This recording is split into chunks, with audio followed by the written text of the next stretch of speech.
Igreja, amém? Amém? Glorifica a Deus em nome do Senhor Jesus. Vamos entrar na palavra.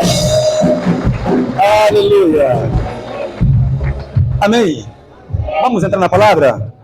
Pega a tua Bíblia, por gentileza, em nome do Senhor Jesus. Pega a tua Bíblia, por gentileza, em nome poderoso do Senhor Jesus Cristo, o Nazareno. E abra, por favor, no livro de João. Livro de João, no seu capítulo 19.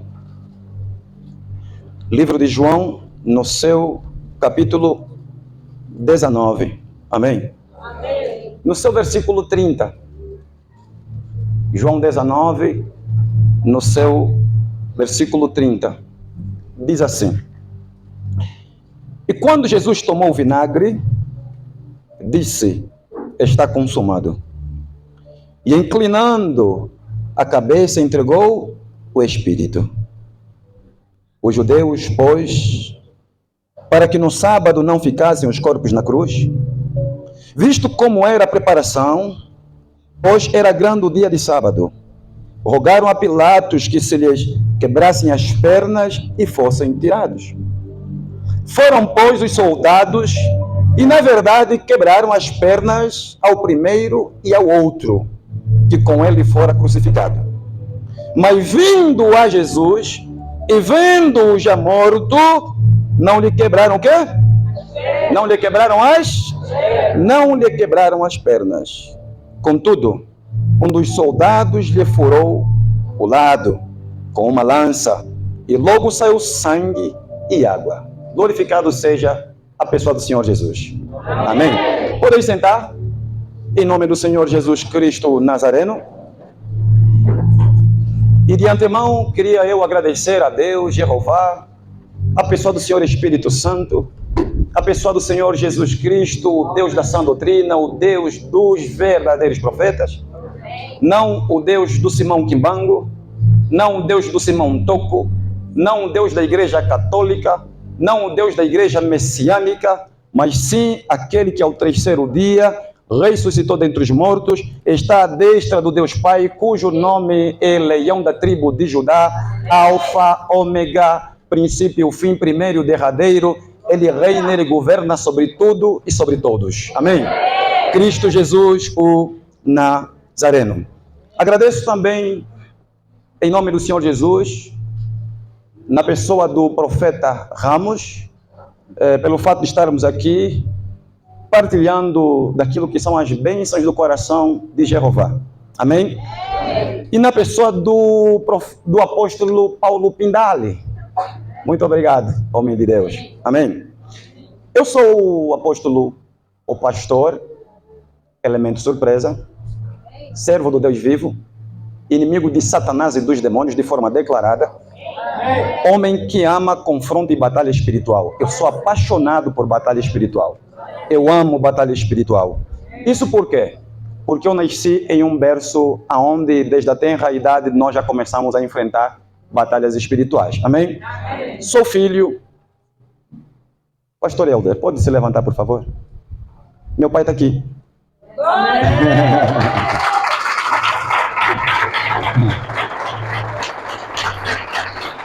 Meu pai está aqui. Amém? Amém. Amém. Obrigado, papá. Em nome do Senhor Jesus. Igreja MER, Missão Evangélica da Reconciliação. Amém? Amém? Antes que a gente possa entrar naquilo que é o tema da nossa atividade, eu quero dar um testemunho breve. Quando um homem está se conectado a mim, eu gosto de dobrar o joelho e muitas vezes buscar outras pessoas para estarem no meu lado, para orarmos, para testificarmos quem verdadeiramente está se conectando conosco.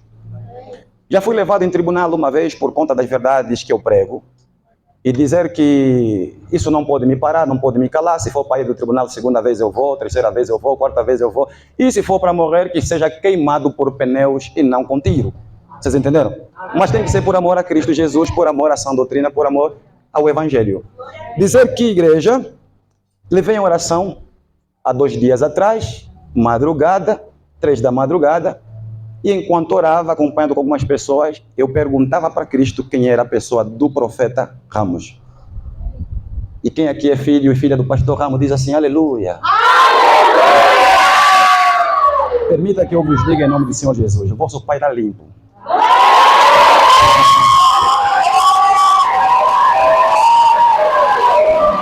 Amém. Amém. Vosso Pai está limpo. Pastor Ramos, profeta Ramos, muito obrigado pelo convite. Em nome do Senhor Jesus. Amém. Vamos na palavra. A fonte verdadeira dos milagres da Igreja de Cristo. Esse é o tema. Repito, este é o tema.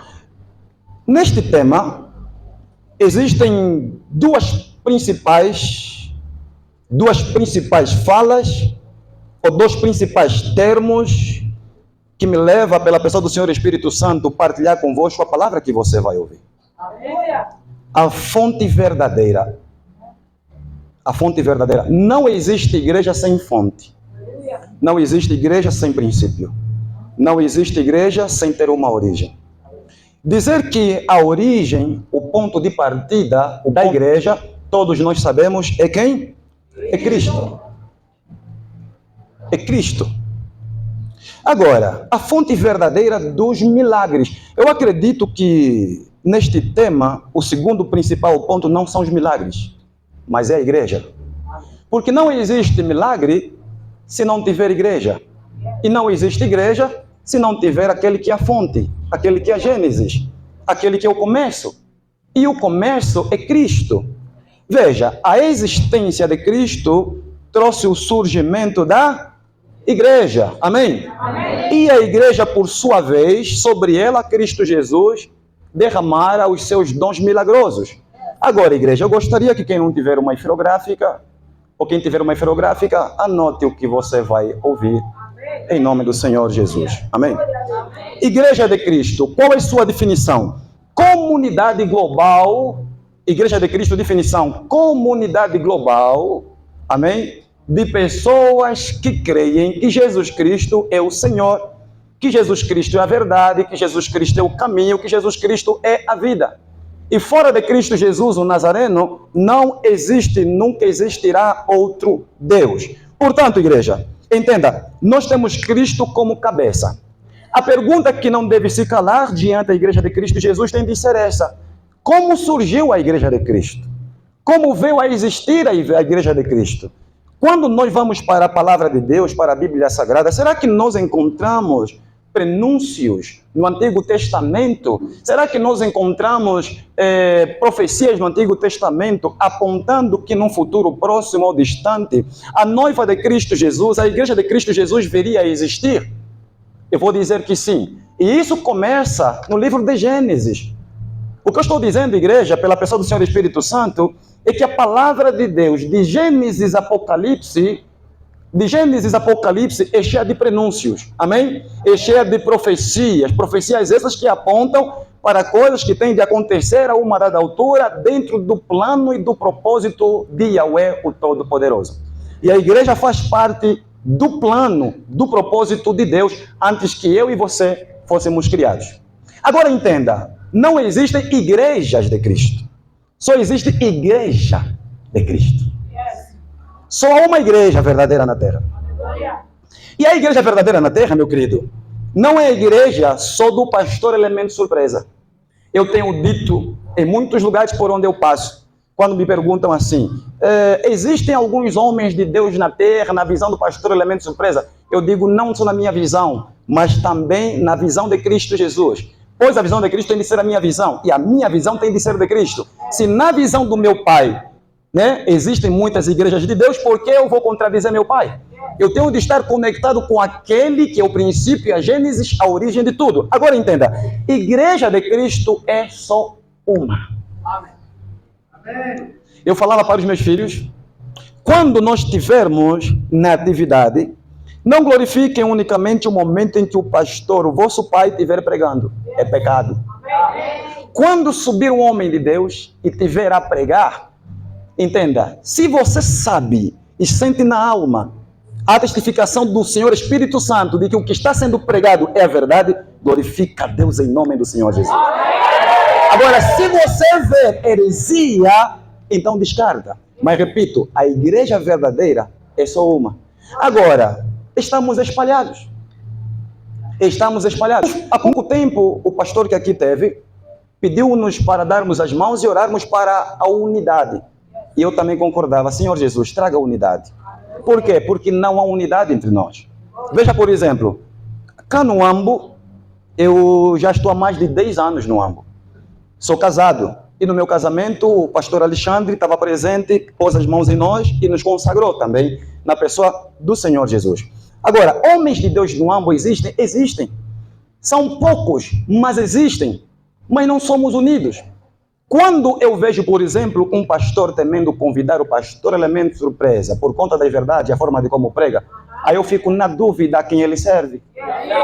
Porque afinal de contas, se você serve a um Deus que eu sirvo, um Deus verdadeiro, o Deus da sã doutrina e dos verdadeiros profetas, por que temer uma mensagem pregada ou anunciada por Cristo através do seu vaso Elemento Surpresa? Quando já há um pé atrás, você precisa se rever. Há demônio aí. Porque há pastor endemoniado. Assim como existe pastores libertos, também há pastor endemoniado. Assim como existe a igreja que o Espírito Santo, o Senhor Espírito Santo está no altar, ocupando o altar, consagrando o altar dos seus servos, também existe aqueles altares que tem caixão enterrado que é consagrado a Satanás. Agora, entenda, você que é filho e filha, entenda. Se o teu pai colocar a você muito próximo a ele, e você por conta dessa proximidade está vendo erros e falhas no teu pai, entenda, não vá apontar, dizer que ele é falso profeta. Por quê? Porque um erro do teu pai não o define como falso profeta. Pois está escrito que é pelos frutos que se conhece o quê? A árvore, é pelos frutos. O que ele prega, o que ele vive, se prega a sã doutrina, se vive o que prega, então esse é homem de Deus. Agora, não é porque escapou uma, duas, três, já sabia, falso profeta, filho do coisa ruim, filho do calça apertada. Amém? Então, a igreja de Cristo Jesus, ela é o quê? Ela é uma. Agora, o Antigo Testamento é cheio de prenúncios. O que são prenúncios? Prenúncios são projeções, sombra de coisas futuras. Quando nós vamos para o Antigo Testamento, nós percebemos sim que muitos foram as ocasiões em que Jeová, o Pai, ele vem fazer o quê? Ele vem revelar-nos que lá na frente a igreja teria de existir. E que a igreja viria de Cristo. Amém? Amém. Veja, o primeiro prelúdio que a gente vê é a respeito de Davi. Davi queria edificar uma casa para Deus o Todo-Poderoso. Mas não poderia porque sua mão estava manchada de sangue. Quem estava a representar Davi? O Deus Pai. Então falou Deus para Davi: você não pode edificar a minha casa porque tuas mãos estão manchadas de sangue. Portanto, quem vai edificar a minha casa é quem? Salomão, teu filho. Salomão era a sombra. Aleluia. Salomão era a projeção de Cristo Jesus no futuro. Aquele que traria a igreja santa, a igreja pura, a igreja verdadeira, a igreja não prostituída. Por quê? Porque existem muitas igrejas que se prostituem, que comem outros pratos, que amassam e permitem ser amassada por outros homens, por outros corpos, mas não é a igreja de Cristo. A igreja de Cristo, ela é santa. A igreja de Cristo, ela é pura e ela nunca se desvia da sã doutrina. Ela não tem medo do caos, das tribulações, dos catástrofes. Ela não tem medo, ela está firme, porque ela sabe em quem ela está e com quem ela está. A igreja de Cristo Jesus Nazareno não come em qualquer prato. Ela não se prostitui em troca de um iPhone 16. Ela não se prostitui em troca de um Samsung, da última geração. A igreja de Cristo está firme. E mais, ela sabe se apresentar, profeta Ramos. A forma de como ela se veste, ela não mostra o seu peitoral, nem tampouco as nádegas ficam para fora. Não tem vergonha. Ela não tem vergonha. A igreja de Cristo Jesus, ela tem prazer em colocar uma roupa decente. um vestido, uma saia, e nada, e o estar decente não a incomoda. Amém? E quando ela olha assim para os ímpios, né? Particularmente aqueles que se dizem cristãos, mas que amam o ginásio, e eu tenho dito assim, cristão vai para o ginásio fazer o quê? Igreja de Cristo no ginásio? Apóstolo Pindale, eu fiz artes marciais, eu fiz capoeira, eu fiz jiu-jitsu, eu fiz ninjitsu, bujutsu, eu fiz Krav Maga, inclusive 2004, 2005, eu dei treino em fuzileiros no Zaire. Eu era grande. E fui emagrecendo. Até chegarmos aqui por conta do jejum. Amém?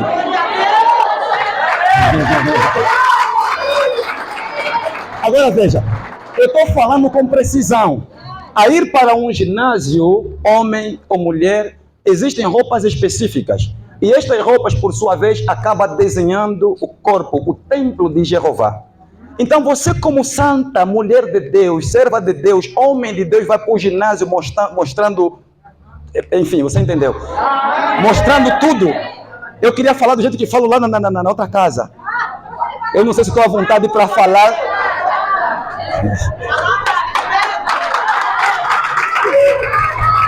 Nós temos que ter a ordem da casa. Se a ordem da casa, então aí a gente fala tudo em nome do Senhor Jesus Cristo. Eu estou falando ainda da aparência que tem de ter ou que carrega a verdadeira igreja. Isso é, quando a verdadeira igreja não se contamina, então os milagres do noivo são manifestos na noiva. Quando a noiva está prostituída, o noivo se afasta. Eu sou casado. Se você é casado, sabe o que vou falar aqui agora? Se você não for casado, conversa com um casado. Pergunta para ele assim, se já apanhou coisa, né? Pergunta para ele assim, o que apanha chifre? Ele vai olhar para cima e vai dizer, cara, se já foi chifrudo no passado, cala a boca, irmão, vai na paz do Senhor. O que Deus lançou no mar do esquecimento, não quero trazer o quê? Chifre dói. E por que Cristo não é com aquela noiva prostituída? A noiva prostituída, ela passa chifre de manhã, passa tarde, passa o tempo todo está chifrando.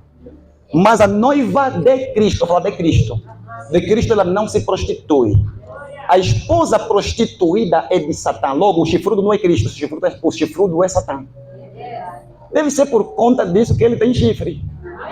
Por quê? Porque a verdadeira igreja não se prostitui. A partir do momento que ela faz pacto com Cristo, aceita Cristo, ela é fiel do princípio ao fim, até o arrebatamento. Ela está firme em Cristo Jesus, o Nazareno. É só olharmos para Cristo, olharmos para a vida dos apóstolos e a gente pode ver o prelúdio à projeção da igreja de Cristo nos apóstolos. E todos eles aceitaram morrer por amor ao noivo. Então a igreja de Cristo Jesus, na tribulação, na tempestade, vem maremoto, vem o que for, não se prostitui. A prostituta é de Satã, do coisa ruim, do calça apertada. Então veja, Cristo Jesus, o Nazareno, na pessoa do Deus Pai, Davi está dizendo, eu quero construir um templo para o Senhor. E o Senhor está dizendo, Davi, tuas mãos estão sujas. É teu filho que vai edificar o meu templo. E veja, lá na frente, Salomão levantara o que nós sabemos e conhecemos como templo de Salomão. Através do filho, a igreja veio a existir. Através de Salomão, Deus trouxe a sua igreja. Mas entenda, o templo de Salomão também era uma projeção. Era prenúncio de coisas futuras. Aleluia. A noiva no Antigo Testamento ainda não está. E a que está no Antigo Testamento, ela está corrompida. E você vai ver isso. Quem vai colocar fim nessa quebra da aliança da noiva antiga é o próprio Cristo Jesus, o Nazareno. Quando Abraão está oferecendo o seu filho Isaque, entenda? Era uma projeção do que Deus faria com Cristo na cruz do Calvário. Abraão representava Jeová. Isaque, primogênito, filho da promessa, aleluia. Figura e projeção de Cristo Jesus. Jeová, o Todo-Poderoso, o Deus que eu muito amo, está dizendo para Abraão: Abraão, sacrifica-me o teu único filho, o filho da promessa, o teu primogênito. E Abraão, por ter o coração do Deus Pai, não hesitou. Dizer que lá no céu, Jeová, em uma conversa com a pessoa de Cristo, do Senhor Espírito Santo, em concordância para tirar a terra, o povo do pecado, da condenação eterna, estão concordando. A Trindade está ali concordando. É como? Cristo, Filho, vai se entregar por esse povo, por essa nação, por essa terra? Sim, Pai, eu vou. Cristo não hesitou. Agora o Pai está dizendo para Abraão: Abraão, sacrifica-me o teu único. E Abraão, por sua vez, não está hesitando. Mas também não está compreendendo por que Deus está cobrando o seu único filho. Mas o Pai que está pedindo sabe. Amém. Abraão pega Isaque e leva para o monte para ser o quê? Sacrificado. No momento em que ele pegava o punhal para tirar a vida do filho, a vida de Isaque, Deus, pela boca de um anjo que está presente, fala para ele assim: não faça mal ao menino. Não faça mal ao teu filho. Eis aí, o Todo-Poderoso providenciou o quê? Um cordeiro. Agora veja que o anjo estava apontando para quem era aquele cordeiro. Na verdade, era a sombra do que o Pai faria com Cristo. Entenda, a igreja ainda não está na história. E a igreja que está na história é uma igreja que prostituiu-se. E daqui a bocado você vai entender. Agora a gente faz o quê? A gente viaja para o Jardim do Éden. E ao chegar no Jardim do Éden, nós vamos para o livro de Gênesis. Quando vamos para o livro de Gênesis, a gente entende quem lá está: Adão. Quem é Adão? O homem perfeito, sem pecado. Só que Adão está só. E Deus, o Pai, sabia que não poderia trazer uma auxiliadora com Adão no pecado. Amém? Amém. Mas sim, por meio de um homem santo, de um homem perfeito, de um homem justo, a noiva teria de ser dele tirada. Entenda que em Gênesis 2:18 diz assim: e disse o Senhor Deus: não é bom que o homem esteja só. Far-lhe-ei uma adjuntora que esteja como diante dele. Versículo 21. Então o Senhor Deus fez cair um sono pesado sobre Adão. Entenda, um sono pesado sobre Adão vai se refletir, vai repercutir na cruz do Calvário. Então o Senhor fez cair um sono pesado sobre Adão. E este adormeceu. O quê? Adormeceu. E tomou uma das suas costelas e carregou a carne em seu lugar. E da costela que o Senhor Deus tomou do homem, formou uma mulher e trouxe a Adão. E disse a Adão: este agora é osso dos meus ossos e carne da minha carne. Esta será chamada varoa, porquanto do varão foi o quê? Do varão foi o quê? Do varão foi, e aqui eu trago o meu subtema: Jeová, o cirurgião. Aleluia. Adão estava só no jardim. O pai vem, olha para Adão, notando que era o momento para trazer uma auxiliadora. Jeová, o Pai, na pessoa de Cristo, do Senhor Espírito Santo, apaga Adão. Para quem já foi operado, sabe que toda pessoa a ser operada, antes tem de ser o quê? Apagado, desligado.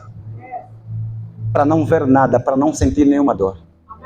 E quem estava ali no momento em que Deus estava tirando de Adão a mulher? Quem estava? Era o Pai, o Filho e o Senhor Espírito Santo. Dizer que as primeiras pessoas que fizeram esse trabalho de cirurgia foi Jeová. E isso começou no Éden. Só que não vai parar no Éden.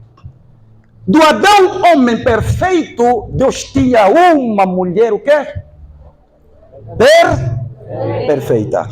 Adão abre os olhos e olha, está vendo Eva. Só que acontece algo, meu querido. Essa mulher perfeita se corrompe. Não só ela se corrompe, como Adão, seu esposo, também faz o quê? Também se corrompe. Agora veja, diante a corrupção, diante do pecado, há uma outra necessidade, de um plano B no coração do Pai. Meu plano Satanás não frustra. Satanás tentou me parar no Éden, levando meu filho perfeito ao erro, levando minha filha ao erro, aquela que seria a figura da terra, da minha igreja, minha noiva. Ela pecou, ela falhou, mas Satanás não tem poder para frustrar meus planos. Deus está olhando para a terra e está vendo, o primeiro Adão é terreno.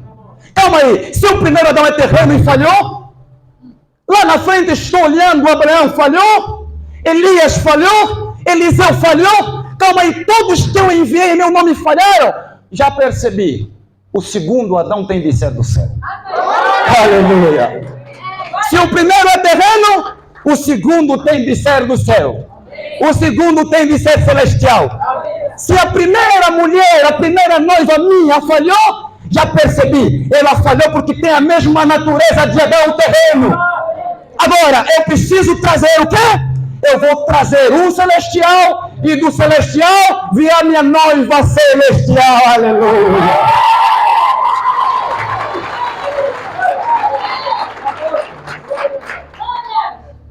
Mas entenda, a minha noiva, se for da terra, ela vai se corromper. Por isso que nós estamos aqui. Mas você vai entender algo. Quem aqui já foi chamada de filha da Eva? Levante a mão. Não, levante a mão. Levanta a mão. Não tenha vergonha. Quem já foi chamado de filha da Eva, levante a mão. Levante. Não tenha vergonha. Pastor, infelizmente já fui chamada filha da Eva. Há uma bênção para ter nessa mensagem hoje. Vou falar para as mulheres nesse momento. A bênção para você nessa palavra. Depois do dia de hoje, quando alguém dizer filha da Eva para você, não conheça as Escrituras. Você vai perceber que Cristo Jesus, alguma coisa ele fez. Amém? 1 Coríntios 15, diz assim. 1 Coríntios 15, no seu... 1 Coríntios 15, versículo 45, diz assim. Assim está também escrito. O primeiro homem, Adão, foi feito em alma vivente. O último Adão, em espírito que? Vivificante. O primeiro Adão é terreno. A primeira noiva que Cristo Jesus estava preparando para ser sua noiva era terrena. Só que Adão, por ser terreno, falhou. Essa mulher que veio do primeiro Adão também falhou, mas entenda, quem fez a cirurgia foi Jeová. Quando vamos para o versículo 47 do mesmo livro, diz assim: o primeiro homem, Adão, da terra, é terreno. O segundo homem, o Senhor, é do céu. Amém? Amém. A fonte da verdadeira igreja de Cristo Jesus, o ponto de partida, o começo da igreja de Cristo Jesus não é terreno. Ele é divino, ele é santo, ele é poderoso, ele é o eu sou que sou, ele é o El Shaddai, ele é o Todo-Poderoso, ele é aquele que quando monta, meu querido, ele só vence batalhas. O primeiro homem, Adão, é da terra, é terreno. O segundo homem, o Senhor, é do céu. Qual o terreno? Tais são também o quê? Toda a igreja que se prostitui, que fornica, que adultera, ainda tem Adão, o primeiro Adão, como pai e não Cristo. A verdadeira igreja de Cristo, ela tem como pai Cristo espiritual, o homem do céu. O qual o terreno, tais são também os terrenos. Os filhos são terrenos. Amém? E qual o celestial, tais também o quê? Aqueles que são filhos de Cristo são celestiais, assim como o Pai. Versículo 49. E assim como trouxemos a imagem do terreno, os filhos têm a imagem do terreno. O filho se prostitui, adultera, se masturba, é mentiroso, enganador, serpente, fariseu, raça de víbora, coisa do inferno. E assim como trouxemos a imagem do terreno, assim traremos também a imagem do celestial. Entenda, mulher, se você não tem prazer em roupas decentes, você é filha do primeiro Adão e não do segundo Adão. Homem, se você mente, mulher, se você mente de forma compulsiva, teu pai é o primeiro Adão e não o segundo Adão. Porque filho do segundo Adão se parece como ele é. Santo, santo, santo e santo.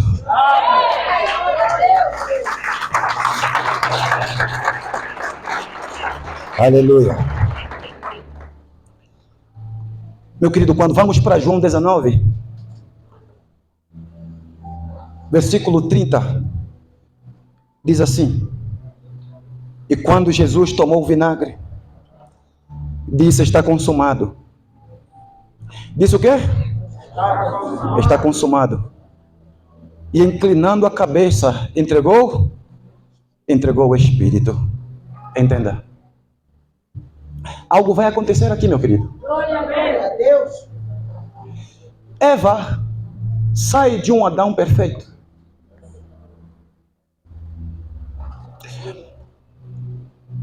A noiva sai de um Adão santo.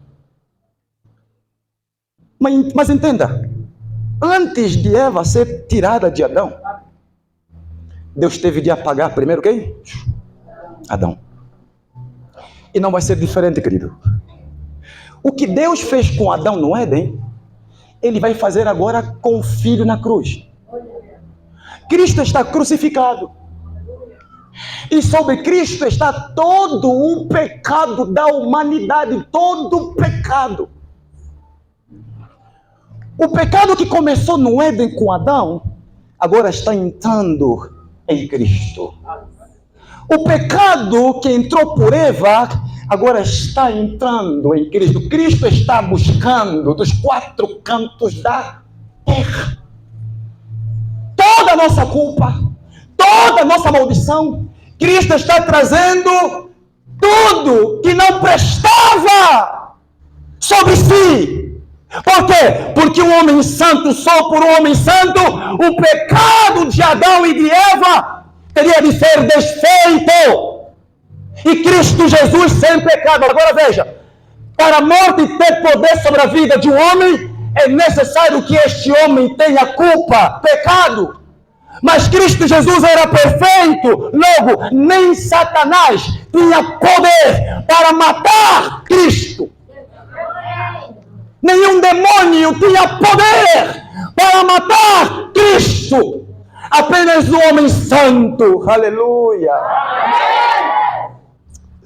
Apenas o homem puro, divino, teria poder para tocar na vida de Cristo. Entenda, e não é pelos séculos dos séculos, ainda assim, seria por curto prazo. A cirurgia que Adão teve no Éden era a projeção do que Deus faria com Cristo no futuro, na cruz do Calvário. Agora veja, o nosso Cristo está onde? Está na cruz. Todo o pecado está sobre ele, mas há um ponto exato. Aleluia.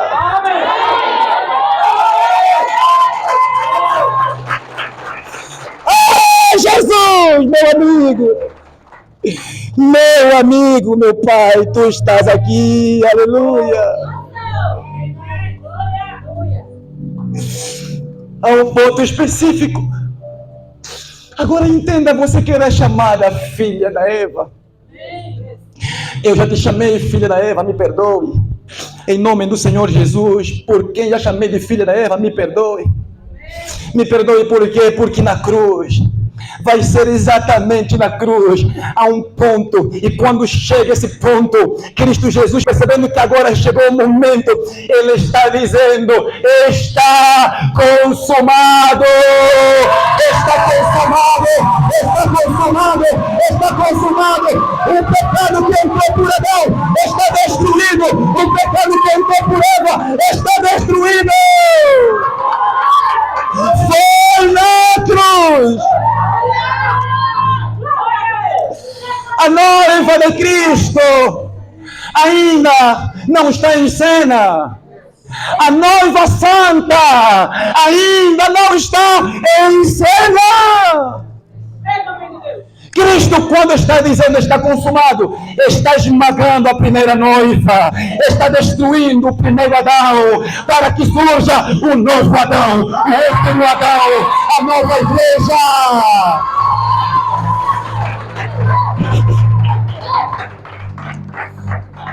Quando ele diz está consumado, entenda, o pecado de Eva não é transmissível. O pecado de Adão não é transmissível. Foi na cruz onde Cristo disse: acabou. Sim, o que Adão fez e Eva fez aqui acabou. Agora vai começar uma nova era. Vai começar um novo tempo. Entenda, meu querido, que o povo escolhido era o povo judeu. Era o povo israelita. Cristo Jesus, o Pai e o Senhor Espírito Santo, eles tinham unicamente a visão voltada para o povo escolhido. Mas agora entenda, é na cruz do Calvário, o véu do templo se rasga de alto a baixo, a partir do momento que ele diz está consumado. A porta da graça se abre. Agora Cristo Jesus, que estava voltado para o povo judeu, ele vai se voltar para o povo quê? Agora veja o que vai acontecer, meu querido. Primeiro ponto, Cristo esmaga o pecado na cruz. Elimina, coloca um fim naquilo que começou no Éden. Aleluia. Amém. Segundo ponto, meu querido, Cristo Jesus, o Nazareno. Mas o que vai fazer não é Cristo, é o Pai. O Pai agora, lá como no Éden, mais uma vez ele vai se apresentar como cirurgião. Aleluia. Só que dessa vez a cirurgia, Cristo vai fazer não simplesmente no espírito. Isso é, Deus tem poder para se apresentar no físico, como é você. Ele tem esse poder. Mas agora, como a visão está voltada para um povo gentio, ele vai pegar um gentio, para que através do gentio, a cirurgia venha ser feita. Sabe quem vai estar? O Romanos, com uma lança na mão. E o Romanos não percebe que, na verdade, não era a sua vontade, nem a vontade dos seus maiorais, mas era a vontade do Pai.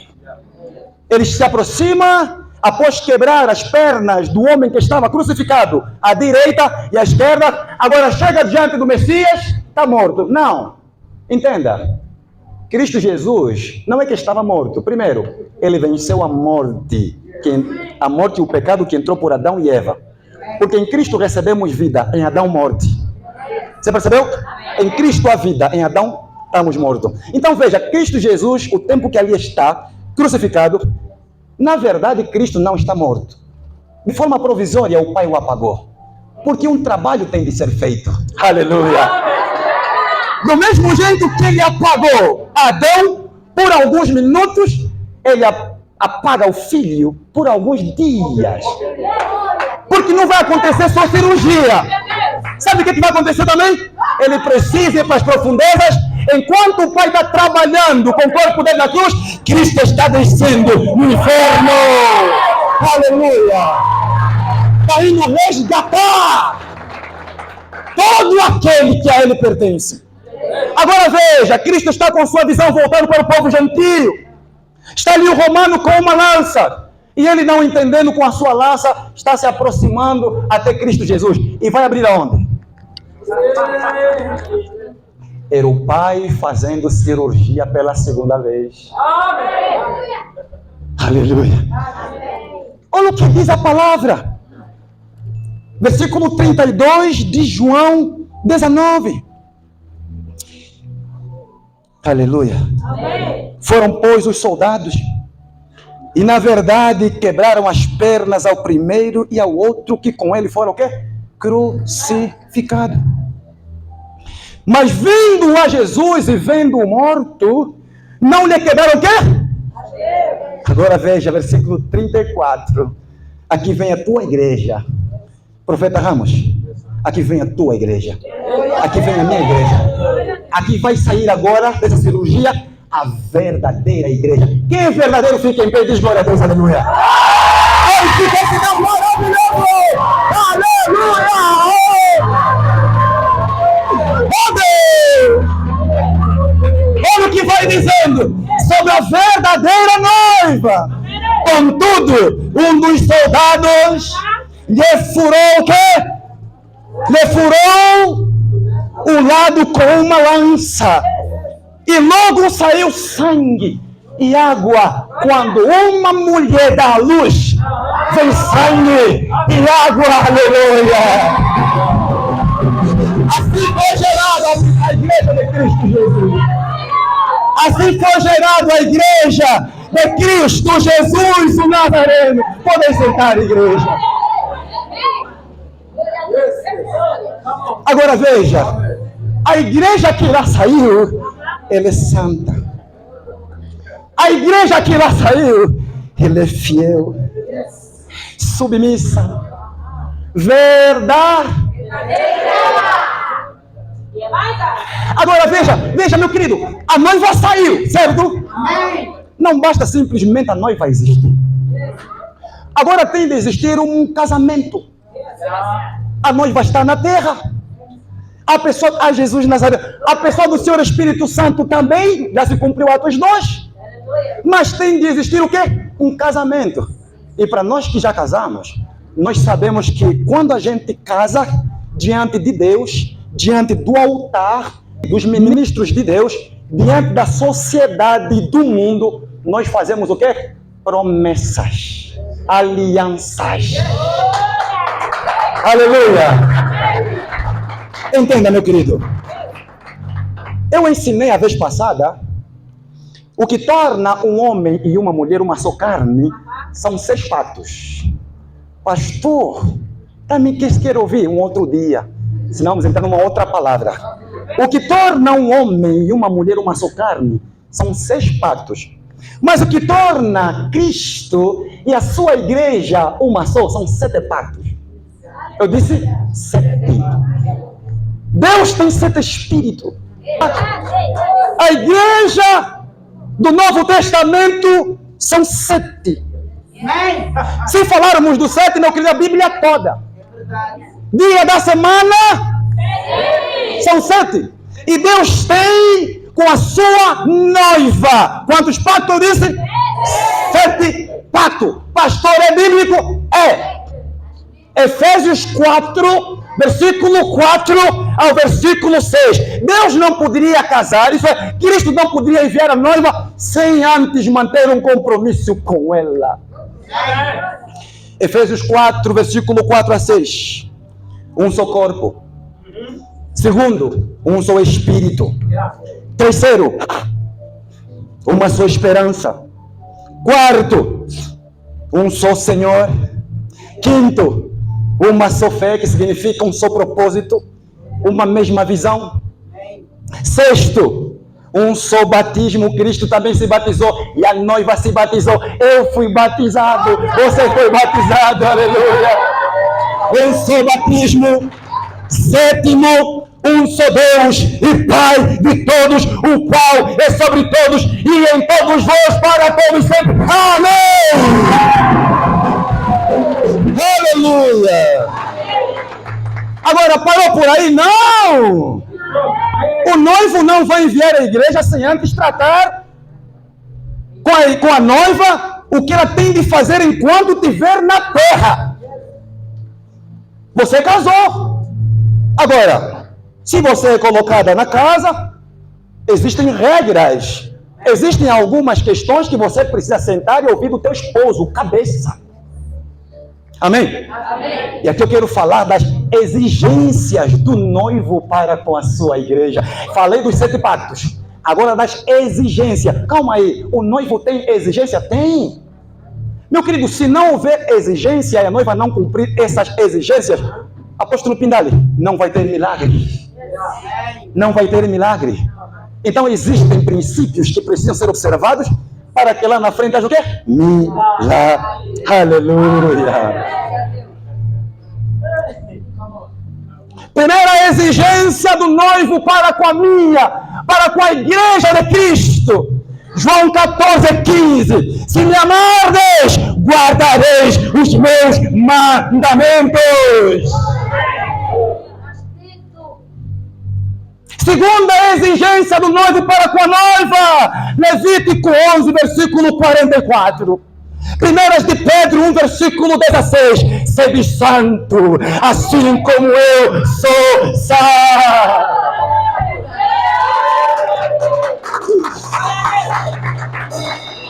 Terceira exigência.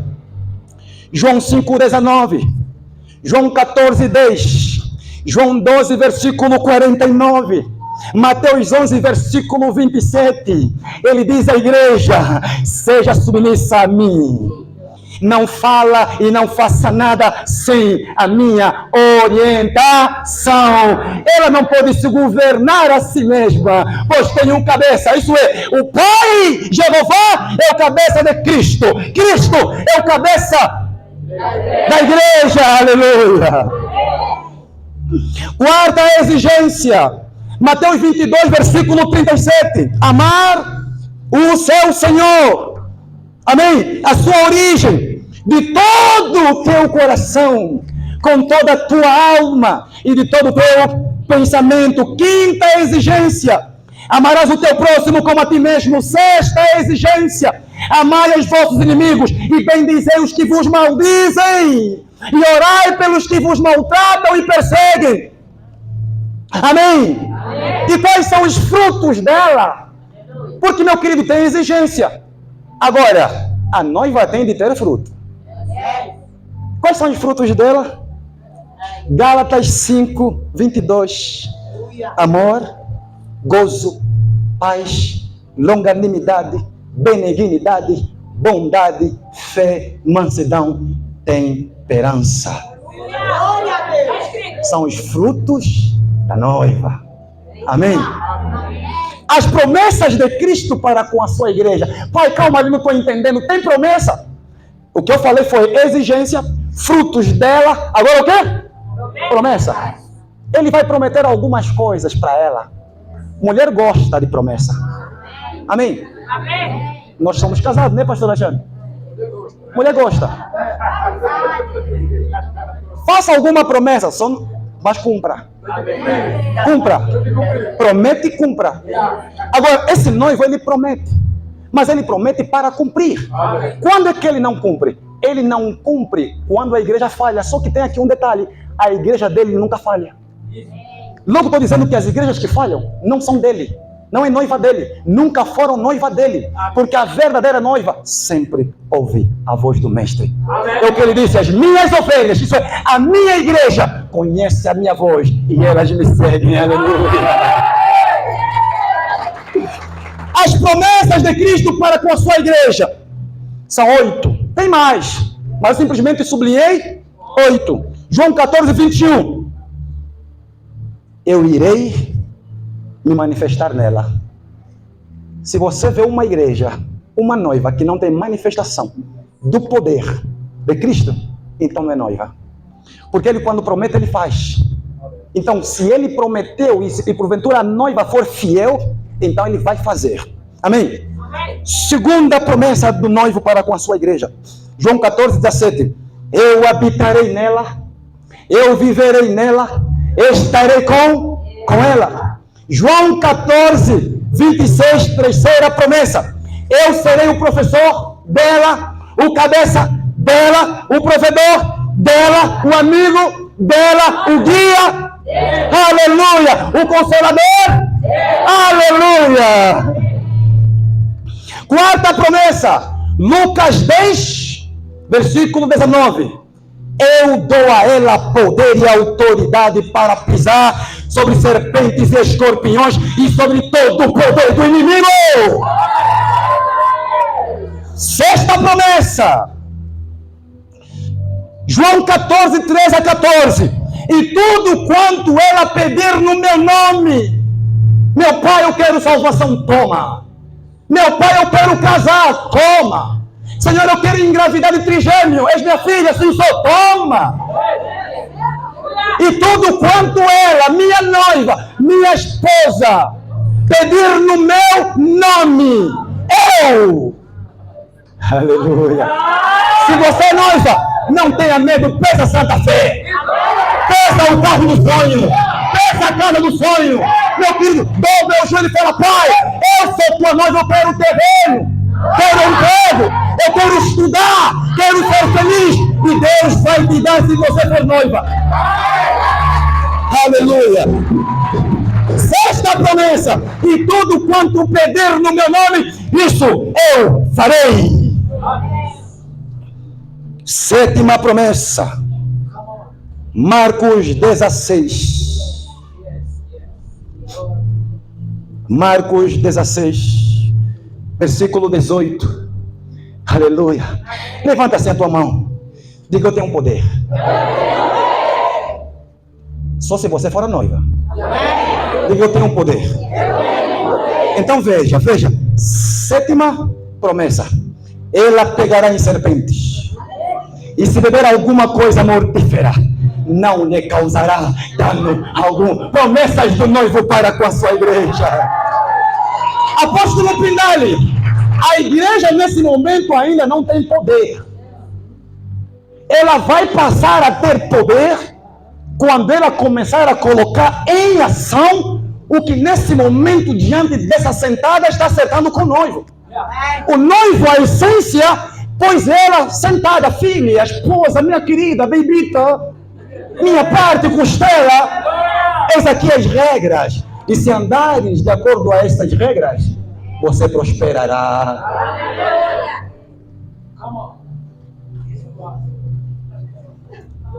Oitava promessa: estarei com ela todos os dias até a consumação dos séculos. Aleluia.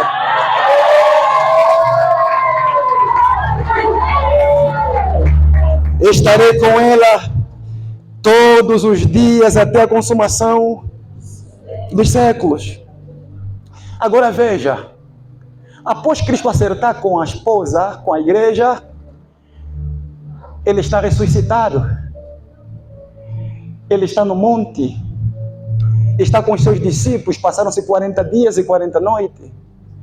A noiva agora está preparada, e ele está dizendo para a noiva: ide por todo o mundo, pregai o evangelho a toda criatura. Mas entenda, minha esposa, você não vai de mão vazia.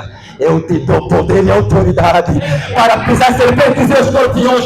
Os mortos ressuscitarão, o paralítico vai andar, o cego vai ver. Aleluia!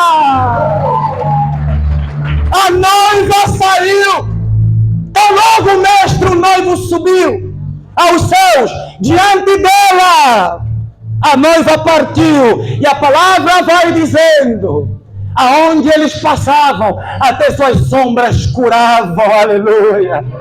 Eles não precisavam abrir a boca, o milagre já acontecia. Por quê? Porque a verdadeira fonte, aquele que é a Gênesis, aquele que é o princípio, apóstolo Pindali, estava não ao lado deles, mas estava dentro de cada um deles. O noivo dentro da noiva. Por isso é que casamento torna o cônjuge um só. A noiva de Cristo, com Cristo, não são dois, um. Dois. Permita que eu vos diga: o meu melhor amigo está aqui. Glória a Deus! Meu pai está aqui.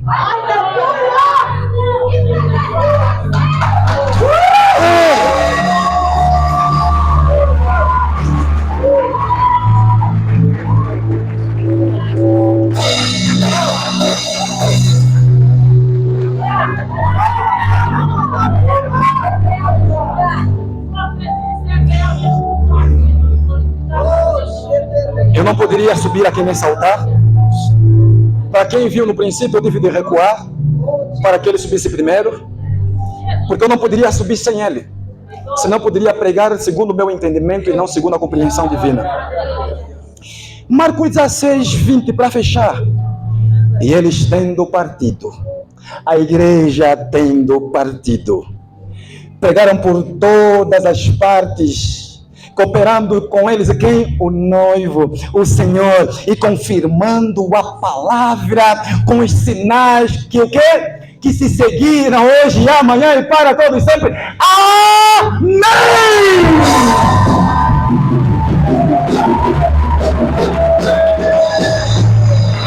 Eu acredito, fizemos 1 hora e ponto. Eu acredito que em 1 hora e ponto, a pessoa do Senhor Jesus respondeu o nosso tema. A fonte verdadeira dos milagres da igreja de Cristo. Cristo, o Alfa, o Ômega, o Todo-Poderoso, é a única fonte verdadeira dos milagres verdadeiros. Hoje, amanhã e para todos sempre. Amém. Deus abençoe a igreja. Aleluia.